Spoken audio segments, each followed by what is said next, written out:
All right, Steve, welcome to my informal airport talk. Thanks for joining me today to share with people about the way that you assess the impact of educational technology on teaching and learning and the triad method. So can you start by introducing yourself?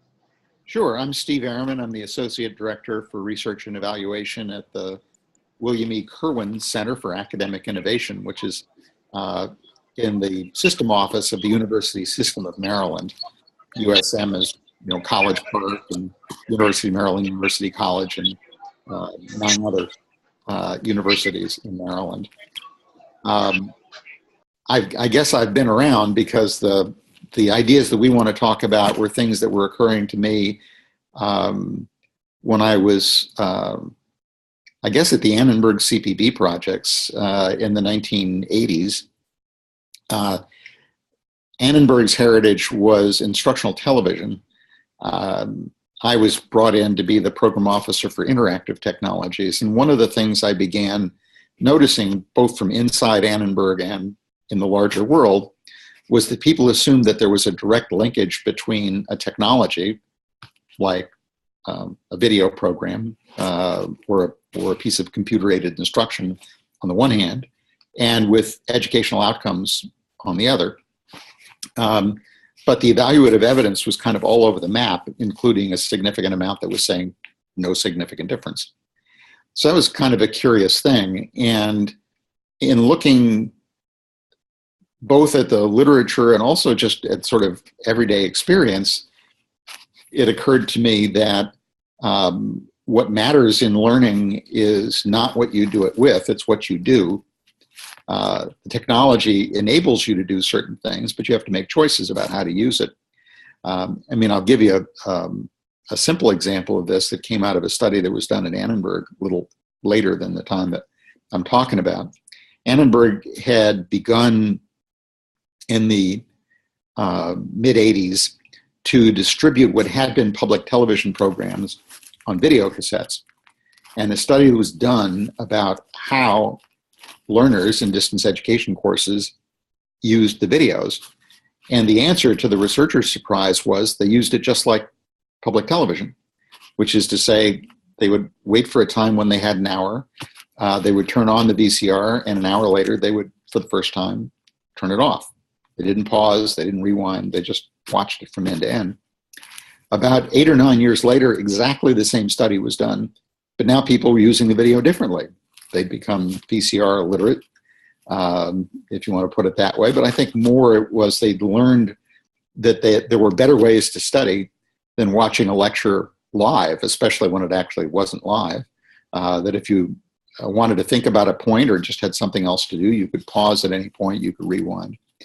And presumably the learning outcomes are different.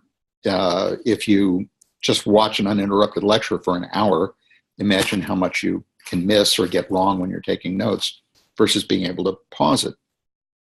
Well, that sort of in microcosm is, I think, a good example of what I'm talking about. It's one thing, for example, to provide threaded discussion capabilities in an institution, but it's going to matter a lot whether that institution already has a culture of seminars and frequent faculty-student discussions. They're going to use that email capability differently than, let's say, a program that's been up until now straight lecture, textbook, broadcast video, whatever, straight presentation. Those two will make much different uses of the medium, and there'll be different consequences. I don't know if you want me to get into sources on this, but I think that's the basic point, that there are the central thing is what is it that people are actually doing if you want to explain outcomes. So not just that's a really good summary, Steve. One of the things we struggle with is, so how do you measure the difference in activities that were enabled by the new tool, and how those activities, that change of activities that are now enabled, impact the learning? So, help us. I think that's where your triad model comes in, is to help tease out these different relationships. Can you talk about that? Yeah, a little bit. The central part of the triad, literally, is the activity, what it is that people are actually doing. and I began getting interested in all this because I realized that there were a number of things that people were choosing to do with technology, which, according to educational research, were exceptionally powerful things to do if you wanted to have really good learning outcomes, like getting the student to learn in more active ways by building things, creating things, having more intensive interaction between the faculty member and the student, more frequent feedback to the student about how well they're doing. People were using technology for that, and when they chose to do those things and when the students cooperated and did their part, then it was likely that you were going to see better learning outcomes. So it really began to break down what had seemed like one question, what's the variation in outcomes from technology, into at least two, one of which is, are the activities that we observe leading to better learning outcomes or leading to good learning outcomes? And on the other hand, what's the utility of the technology for carrying out those activities? So the question you asked is, how do you measure activities? I guess the options you've got are you can observe if you've got the opportunity. Easy to do in a classroom, not so easy if you're talking about how students do homework. You can ask people to reflect themselves on what it is that they've recently been doing and to describe it. Or there may be some other ways to infer what people are doing. For example, some kinds of activity can be inferred by looking at data that's captured by a learning management system. But those are the three options that occur to me. So over to you. So let's help people visualize the triad. So I'm the triangle. Can you see me making a triangle? I do. If I'm the activity, right? I'm the middle. Yeah. Is the triangle is the activity? Okay. What are the 3 points on the triangle? What's up here? I visualized it not as a triangle, but as a straight line. So okay.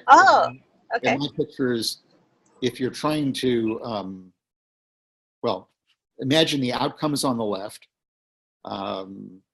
the activities in the middle, and the technology or the wherewithal, the facilities, what you do things with, is over on the right. So if you're planning something, you start on the left and work right. First of all, what is it that we're trying to accomplish? Second, what do people need to do in order to accomplish that? And third, given that that's what they need to do, what can they best do that with? If you're trying to if you're trying to evaluate, yes, very good. That's exactly what I'm saying. If you're trying to evaluate the technology, you start with, well, what technology are we evaluating? Then you ask, what is it that people are doing with it? And then you might ask, what is it that they're achieving as a result of their activity? But you always need to remember that the more empowering the technology, the wider the range of possibilities of what people are doing with it. I mean, that's sort of what empowering means. And a lot of the technologies we work with today are quite empowering. So if there's a fourth thing, I don't know whether this is the other point of the triangle, it would be the other factors that influence what people do. Because it's not just what you provide them to do it with, or the instructions you give them, the culture that they're living in, incentives and disincentives that they might face. And it's important to pay attention to that, because often if you're concerned with the return on investment in a technology, in some cases, the best way to improve ROI is to change the environment in which people are acting. And with the intention that as a result, they will change their behavior, get more value from the technology, and the outcome will improve. So let me attempt to summarize here. So you have a spectrum. On one end of the spectrum is, so let's say start with the tool, you describe what that tool is, and then you focus really on the next step over is how does that tool enable an activity? What are people doing with that tool? Or it could be process, doesn't have to be technology, right? So what's the process or the method or the tool? What are people doing with it? And there's probably multiple things there, right? And then you also have to look at what's the context of this, what are the incentives of it, what are the contributing factors, right, in the environment in which it's being used. Yeah. And then you're looking at what are people achieving with those activities in that context. Right. Right. So how would you design an assessment or an evaluation to look at those different relationships? Well, in the past, when I've tried to do it, I've relied mainly on surveys, asking people what it is that they've been doing, asking people to what extent the technology or the wherewithal, let's call it that more broadly, was either enabling them to do what they most wanted to do versus distracting them from what they wanted to do. The assumption on which from which I've worked most often is that I can look at the research literature to get some clues about whether the activity is likely to be educationally powerful. So rather than investigating that, I often sort of, with citations of research, take it for granted. Are people collaborating a lot? Okay, that's probably a good thing when it comes to learning outcomes, because there are a lot of studies showing that various forms of collaboration are quite helpful. The thing that I was most often asked to help investigate was the issue of in what ways was there value from the technology for carrying out the activity. So in teaching and learning in higher ed, for example, you could start with those high impact practices, right? There's a lot of research behind those, right? You help do a lot of that research. And then you're looking, so you're starting with that as your base, which then helps you create the questions that you're surveying. And it sounds like you're surveying the learners and the teachers. Mm-hmm. Yeah, that's really the ideal. It's not a necessary conclusion from anything you've said that I've said so far, but it is in fact the case that I always think the most important thing to do is to feed the data back to the people who are actually doing these things. One major reason for that is, what is it that would encourage them to respond thoughtfully and honestly to questions? Usually it's because they expect to get themselves to get something useful from the data. So if I'm strictly an outsider and evaluating it so that somebody else can decide whether they're doing a good job, the chances of getting noisy or just deceptive data increase. Right, I think this is pretty clear. I'll supplement what we've recorded with that picture that I shared with you that was it looked like maybe a master's or doctoral student's analysis of some of your work and the method. Can you think of a study that we could use as a model, like that I could find in the library or in a link, and that would be a really good example that described how someone used this and the kinds of findings they had? I think I think I can get you a copy of this. I don't know if it was published, but Cheryl Bielema, quite a few years ago, maybe 15 years ago, did an interesting study at the University of Missouri St. Louis of the educational value of their learning management system. And what she found, as I recall, was that she divided courses into two groups, one where the LMS was used a lot and the other where it was hardly used at all. And then she looked at the activities in the courses as reported by the students, as I recall. And what she found was that in the sections that were, or the courses that were using the LMS a lot, they were reporting on a lot of collaborative learning, a lot of active learning, and so on at higher levels than in the courses where faculty had chosen not to use the LMS. And she also found that the students in the courses where the LMS was being used energetically were more likely to say that they expected to attend the university in the next term and they expected to graduate from the university.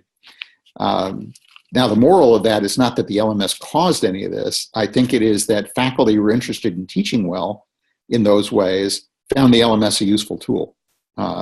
And I think the outcomes were the activities of the faculty, first of all, and then what the students did in those courses. That had those positive educational outcomes.